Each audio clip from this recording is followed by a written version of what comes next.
Te doy la bienvenida a Relatos Nocturnos en este podcast, su primer programa que estamos realizando con mucho gusto, con mucho cariño para ti.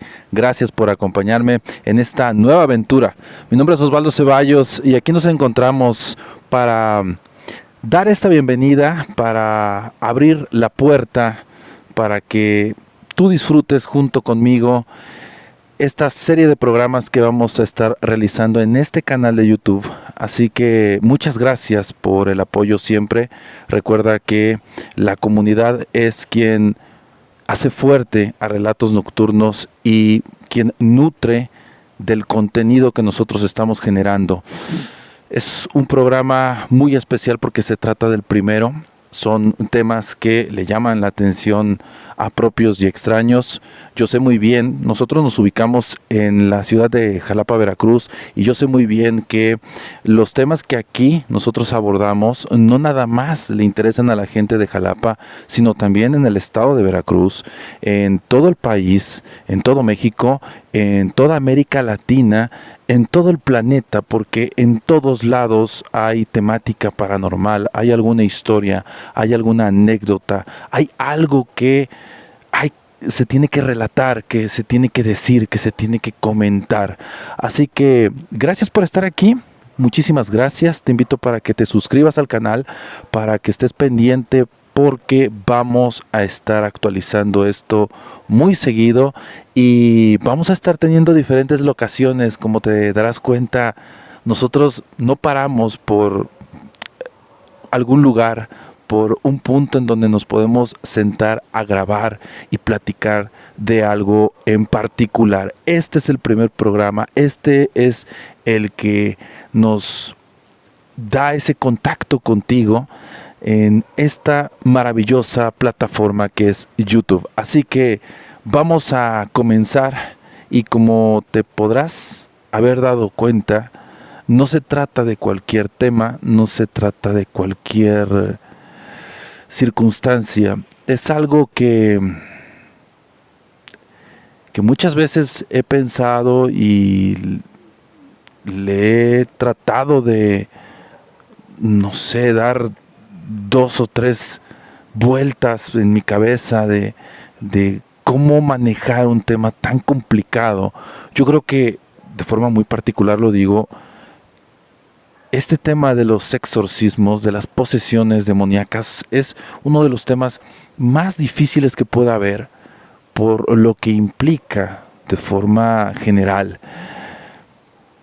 Es algo que creo yo, tiene que ser también manejado de forma muy delicada y muy responsable, porque la gente que se ha visto afectada en esto no solamente es aquella persona que ha estado poseída o que ha tenido algún problema de esa índole, sino también la familia, los amigos, los seres queridos también sufren demasiado por algo como esto. Vamos a comenzar. Gracias por estar aquí y bienvenido a este programa. Y hubo una gran batalla en el cielo. Miguel y sus ángeles luchaban contra el dragón, y luchaban el dragón y sus ángeles, pero no prevalecieron, ni fue hallado más su lugar en el cielo. Apocalipsis 12:7. Esto es lo que dice la Biblia. Esto es lo que nos cuentan las Sagradas Escrituras. Aquí es en donde yo te pregunto y donde yo te digo, si al no tener un lugar más en el cielo, ¿a dónde creen ustedes que encontró un hogar? Y me refiero directamente en esta pregunta al ángel caído, al diablo, al mal en toda la expresión de la palabra. Si él cayó del cielo, si él no tuvo un lugar más en el paraíso, en el cielo, ¿En dónde creen ustedes que él o eso encontró un hogar? Efectivamente, en la tierra, en esto que nos rodea a nosotros como humanidad, que nos rodea y que incluso se involucra en las calles, en las casas, entre la misma sociedad y a lo largo de los milenios. El diablo está en tu mente. La maldad es la otra mitad del ser humano, porque es la decisión de cada uno inclinarse por el bien o por el mal.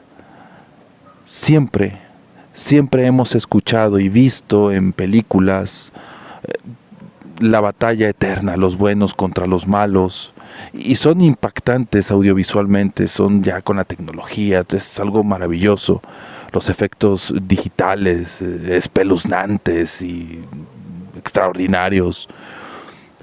Pero esto es cuando hablamos de, no sé, de películas de géneros de terror, particularmente del tema que hoy tocamos.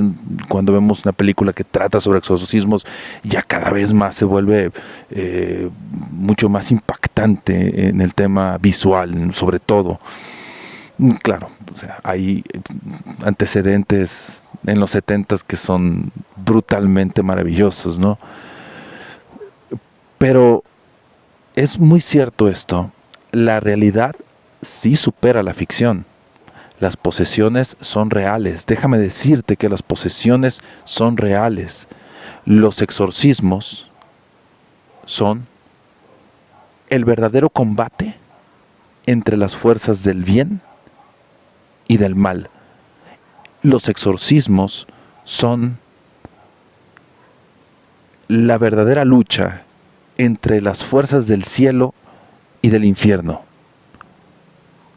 Hoy te quiero hablar de los síntomas de una posesión, las señales, las causas, el por qué, el cómo. ¿Cómo es que trabajan lo que yo le llamo la Trinidad, la divina Trinidad? ¿Quiénes son estas tres fuerzas que se tienen que unir y que tiene que ver con lo espiritual y lo científico? Porque ahí convergen para poder dictaminar y decir, esta persona efectivamente está poseída y necesita un trabajo muy distinto, muy aparte a lo que la ciencia médica requiere dar. Muy bien, vamos a hablar de las señales de posesión avaladas por el Vaticano. Esto es muy importante puntualizar, avaladas por el Vaticano. Respondamos la pregunta si un cura normal puede realizar un exorcismo. La respuesta, a reserva de lo que opinan muchos sacerdotes, es sí, sí puede realizar un exorcismo. Sí pueden, aunque es un riesgo notable. Y de entrada se verían muy mal huyendo de ahí, por ejemplo, si hay alguna persona que tiene alguna manifestación y el sacerdote dice, me voy, yo no quiero saber nada, que lo atienda un médico o que lo atienda un psiquiatra. Yo creo que sus seguidores van a verlo un poquito mal y es muy raro que un sacerdote huya de esa especie de responsabilidad que tienen, ¿no? Porque también para eso se están, perdón la expresión, pero se están rentando, también para eso.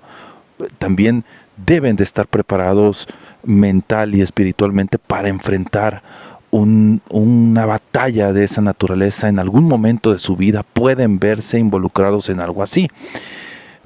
Ellos sí pueden, siempre y cuando sepan alguna oración exorcista que pueda haber por ahí y que ellos tengan en conocimiento y completo, que tengan la plena convicción de la lucha que van a sostener en ese preciso momento, ya que se trata de el comienzo de una batalla mental, espiritual, pero sobre todo es muy física. Es una batalla muy cansada.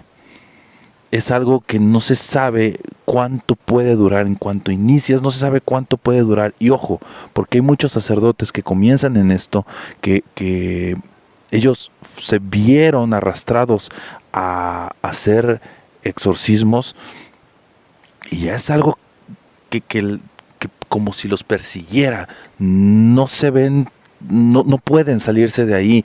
Ya es un llamado incluso de su misma religión, de sus mismas creencias, para poder estar combatiendo en algo tan poderoso y tan extraordinario. Eh, Cuando los sacerdotes inician y hacen este primer contacto, el sacerdote suele experimentar eventos paranormales. O sea, ellos pueden escuchar ruidos, pueden percibir, ver que un aparato electrónico se enciende, se apaga solo, puede ver sombras, puede presenciar o escuchar que hay puertas que se están azotando, etcétera. O sea, manifestaciones de esa naturaleza. Les voy a dar un ejemplo. Es muy conocido el caso del obispo exorcista argentino Manuel Adolfo Acuña. Este padre lleva ya más de 1200 casos de exorcismos documentados y registrados. 1200 casos. Él comenzó en esto luego de que, al acudir a oficiar una misa normal, en el fondo del atrio estaba una niña gritando con furia y que no podía ser sometida entre varios adultos. Era, como ustedes se podrán imaginar, una visión, un panorama, un espectáculo sumamente aterrador para todos los que estaban presentes. El sacerdote se acercó. Él ya sabía, el padre Manuel Adolfo ya sabía una oración exorcista, y ahí comenzó la batalla, ahí comenzó su batalla, ahí logró conseguir su primer exorcismo. Y como les comentaba hace ratito, él ya no dio marcha atrás, ya no pudo dar un paso atrás. Su vida sacerdotal había cambiado. Se dice que cuando él iba a su automóvil esa misma tarde, las luces del carro comenzaron a encenderse, a prenderse y a apagarse. Eso antes de subirse. Y el claxon también sonaba y sonaba y sonaba, como si alguien lo hubiera encendido la alarma. Ahí él supo que quien se estaba presentando ante él era el demonio, quien le daba la mano, le hacía una especie de reverencia, muy hollywoodense eso,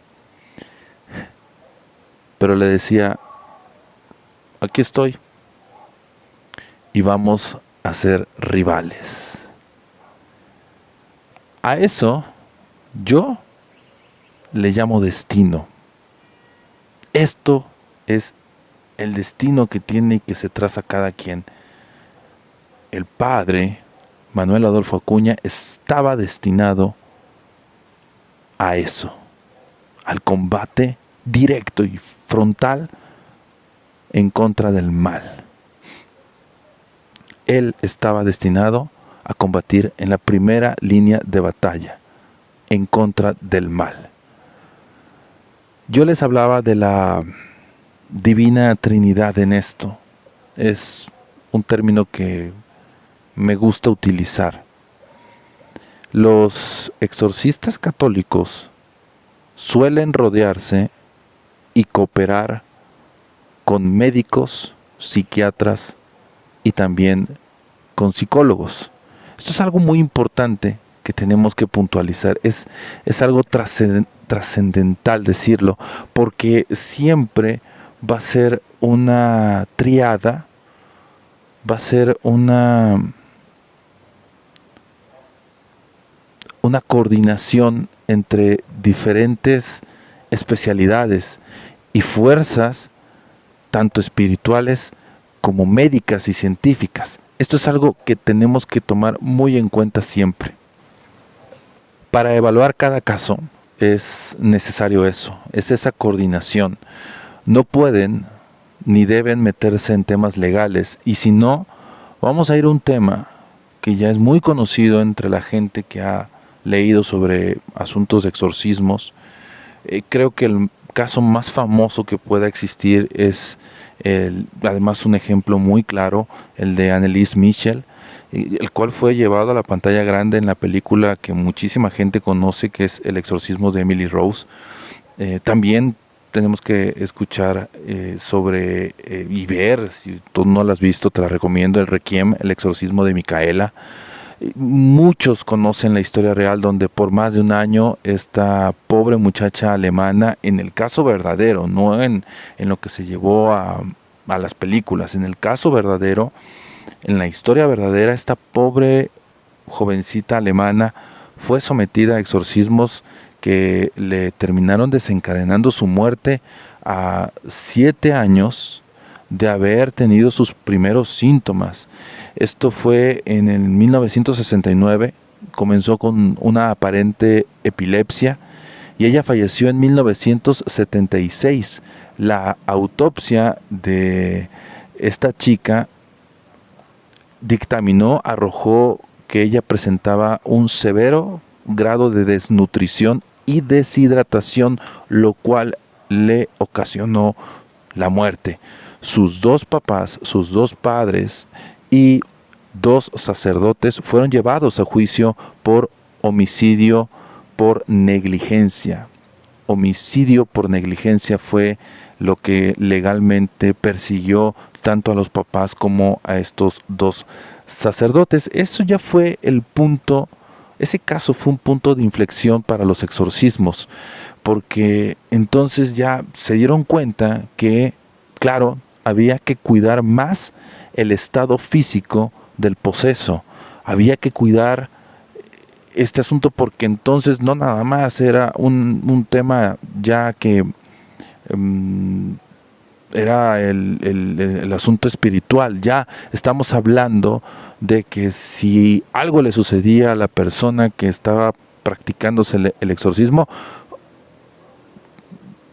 si algo sucedía, ojo, porque venían las autoridades y te podían acusar de homicidio por negligencia u otro tipo de homicidio, algo quizá con una pena más severa, qué sé yo.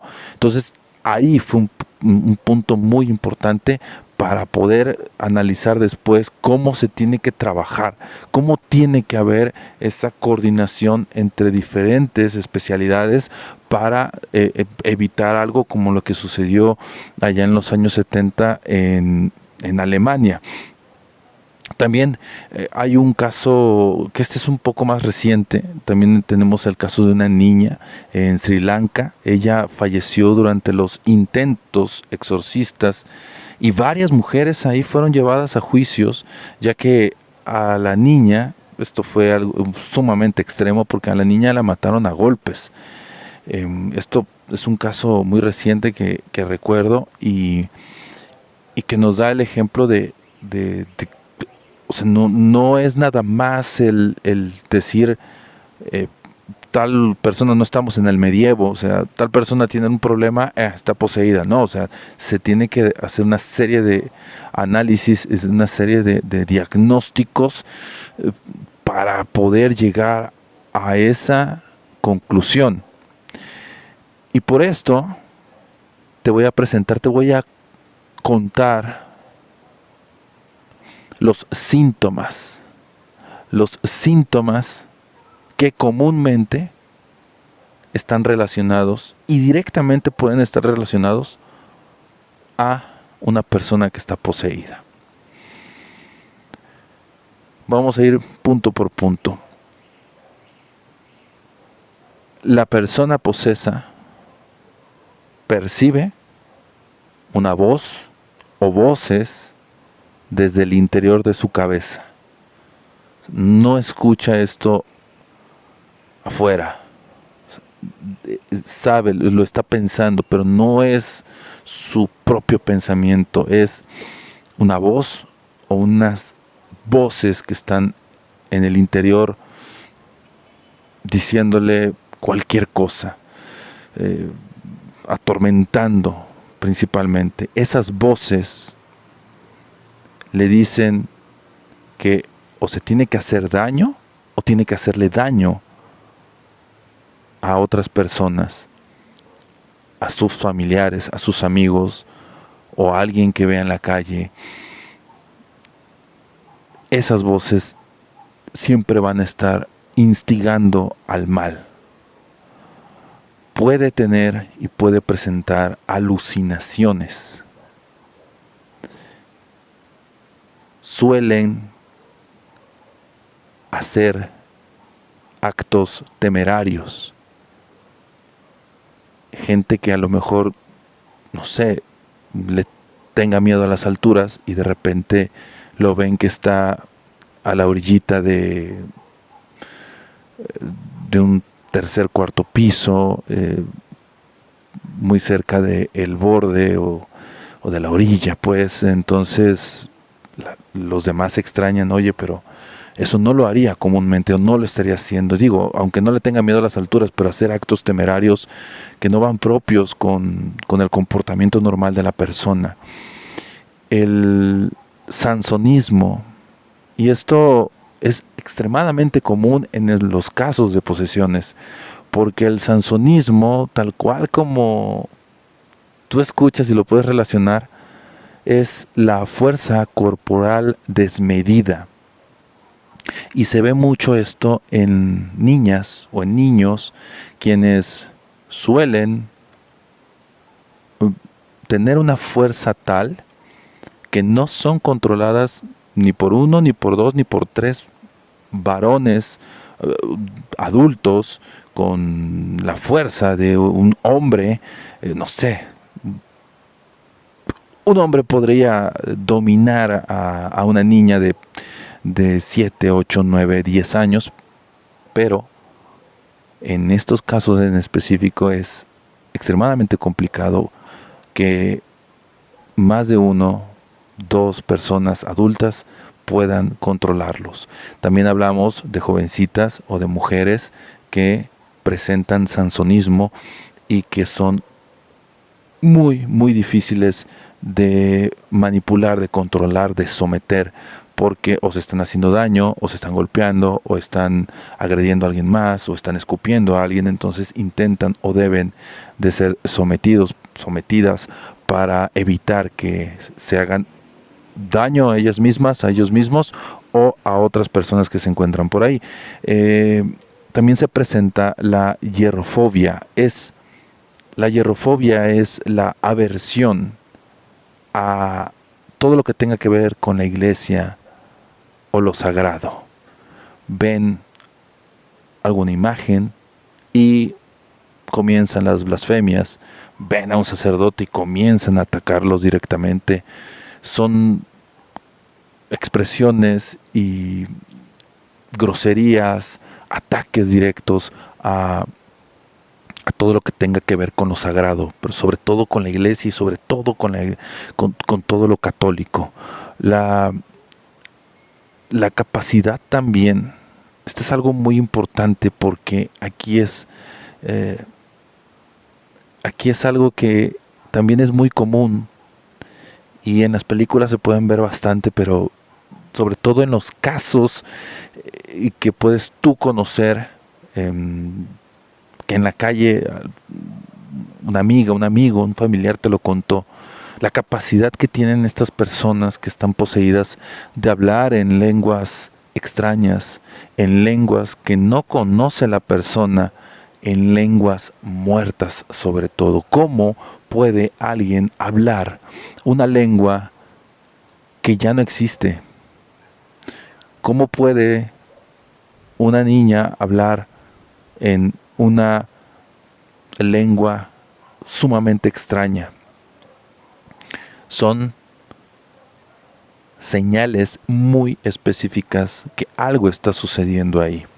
Así que la genoglosia es algo también muy, muy común entre la gente que tiene una manifestación demoníaca.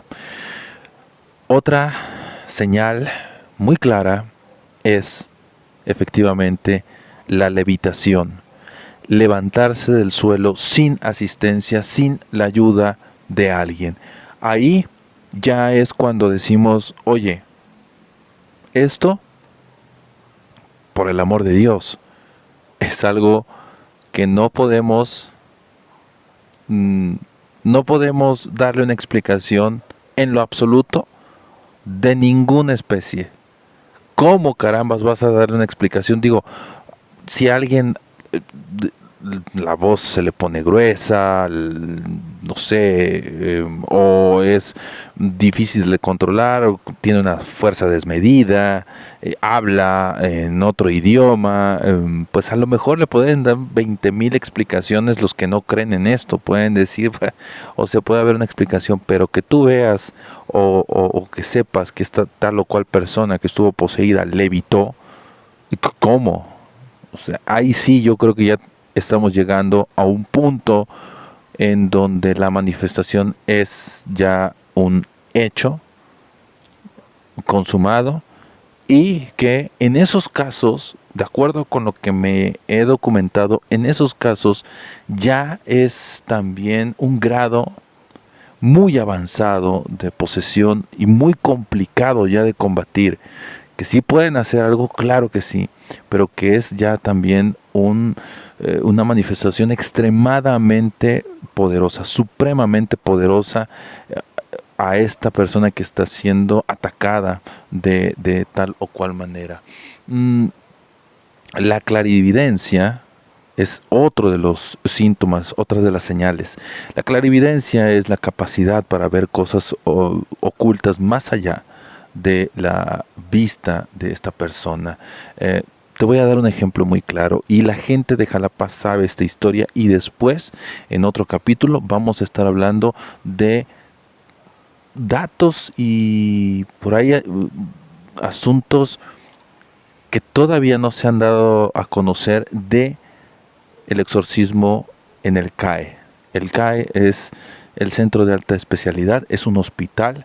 Allá a mediados de los 90 se registró el exorcismo más famoso de la ciudad de Jalapa. Es un caso muy complicado, se saben muchas cosas, pero la mayoría de los datos y puntos muy particulares no se tienen muy claros. Hay un libro muy importante del padre Martín del Campo, el cual ahí se narra en un capítulo esta situación, porque él, el exorcista más importante, y después el padre Alvarito, que fue el que fue el sucesor del padre Martín del Campo, ahí el padre Martín del Campo, él fue el que practicó ese exorcismo y ahí hubo una manifestación de clarividencia, porque la muchacha que estaba siendo poseída dentro del cuarto, cuando el padre se iba acercando en el pasillo, ella dijo, ahí viene el Martín, cuando todavía él no entraba y ella no sabía, nunca nadie había dicho de que iba a ir el exorcista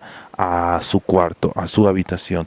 Y ella empezó a decir eso y es entonces un ejemplo de clarividencia que tenemos que dar a conocer, que tenemos que decirlo. Es yo creo que el ejemplo más claro y nítido y muy, muy notable de este tipo de señales. Estos son fenómenos que la mayoría quiebran las leyes de la naturaleza humana.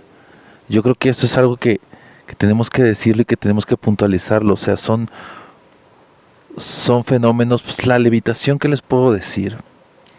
Yo creo que estamos de acuerdo. No hay no hay algo que nos pueda dar una explicación científica de la levitación.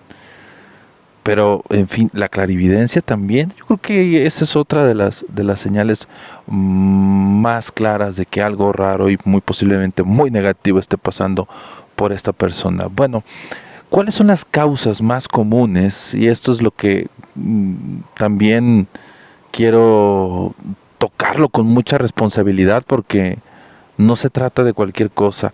¿Cuáles son las causas más comunes que pueden generar, que pueden provocar una posesión demoníaca? Tenemos por lo menos 6 causas muy puntuales, las principales,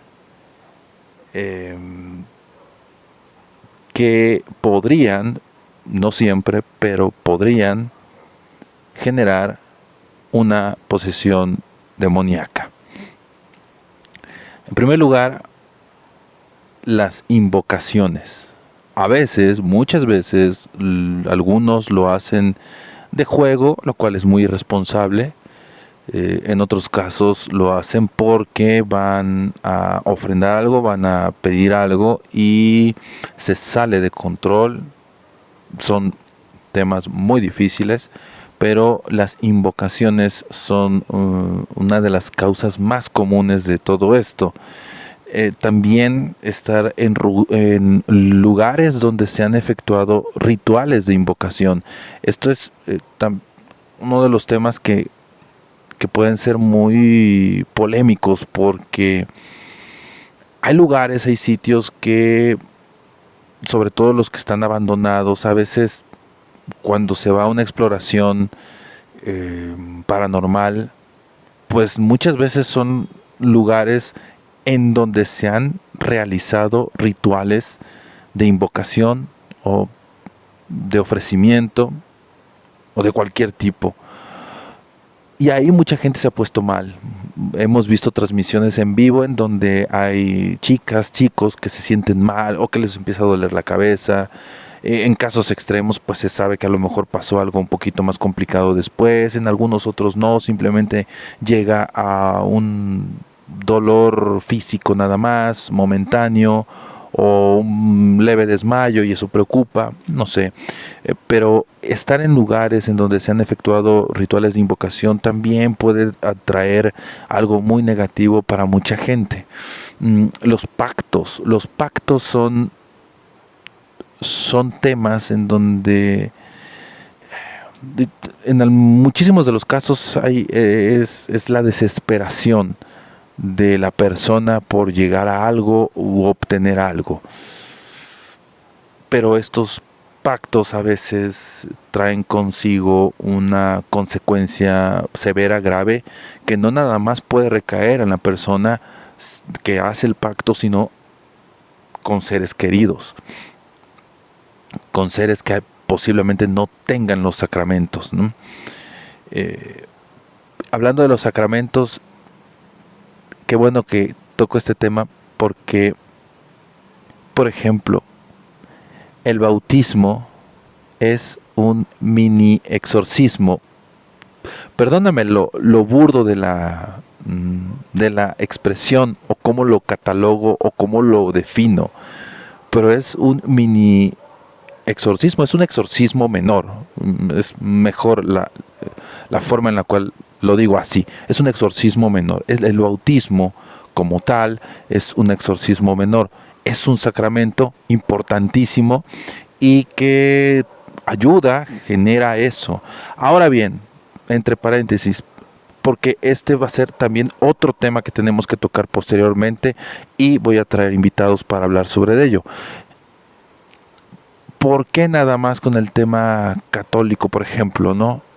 ¿Por qué las otras religiones, o cuál es la diferencia, o por qué en otras religiones puede o no puede haber ese tipo de situaciones, circunstancias? Cada religión tiene su manera de contraataque, de contrarrestar, de prevenir y de incluso expulsar. Punto y aparte, eso va a ser otro tema que está buenísimo, está muy interesante, pero aquí, como te has dado cuenta, me he enfocado mucho en el asunto de lo católico, pues porque es de lo que más también se ha hablado y de lo que más, en este caso, para preparar este programa, yo he investigado.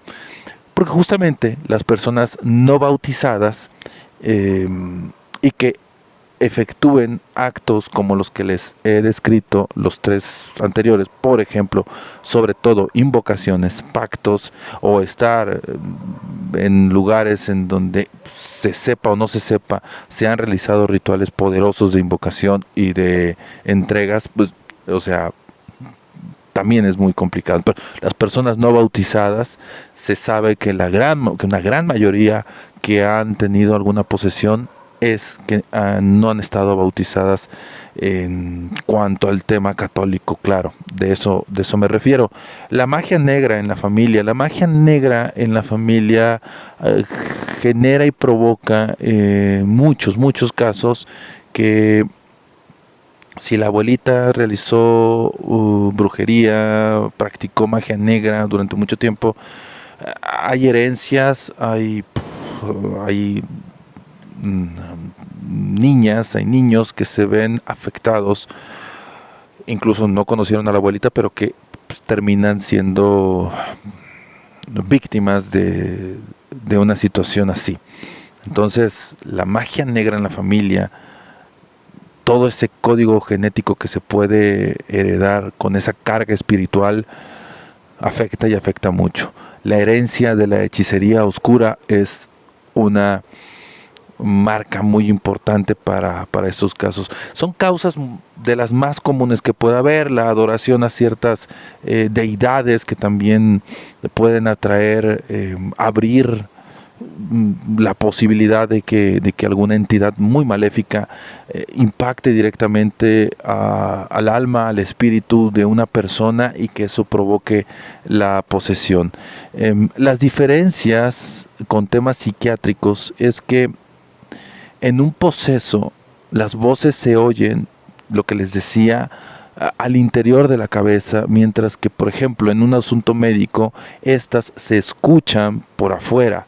El poseso las escucha adentro porque se trata de un tema espiritual. Hay miles de casos documentados no revelados, quiero subrayar esto, de psiquiatras, de psicólogos y de médicos que se rinden, que dicen, no sabemos qué está pasando, ante los síntomas del paciente, en el sentido de que los padecimientos no tienen prácticamente nada que ver con la medicina. Es muy difícil el diagnóstico. Terminan diciendo, aquí no puedo, aquí no sé. Esto va más allá de los libros, de la especialidad que yo manejo. Las personas que son exorcizadas, en muchas ocasiones, este es otro tema, este es otro punto muy importante, en muchas ocasiones las personas que han sido exorcizadas no recuerdan nada de lo que ocurrió. Se les borra de la cabeza los momentos previos y durante de la tarde, de la noche, del momento en el cual fueron exorcizados, porque terminan con un cansancio extremo, con una fatiga y mucho sueño. Es lo que les decía, si para un exorcista es un asunto de mucha carga física, espiritual, ya ni se diga, para la persona que experimenta la posesión y la expulsión posteriormente es agotador, es correr un maratón 2-3 veces, es algo muy difícil, muy complicado. Yo, antes de ir prácticamente cerrando este primer episodio, sí te quiero hablar sobre esta Trinidad, porque una persona poseída siempre debe ser asistida por la Trinidad. Un psiquiatra, un médico y un exorcista. Cada uno cumple con funciones muy específicas para salvaguardar la mente, el cuerpo y el alma. El psiquiatra evalúa la mente, el médico evalúa el cuerpo, el sacerdote, el exorcista, evalúa el alma, el espíritu. Y esa conjunción de factores son fundamentales para poder llegar a esa conclusión y sobre todo atacar el punto importante. Si es un tema de la mente, si es una complejidad mental, pues entonces saber sobre qué puede ir aquel tal cual especialista que va a recetar el medicamento correspondiente, el medicamento que corresponda.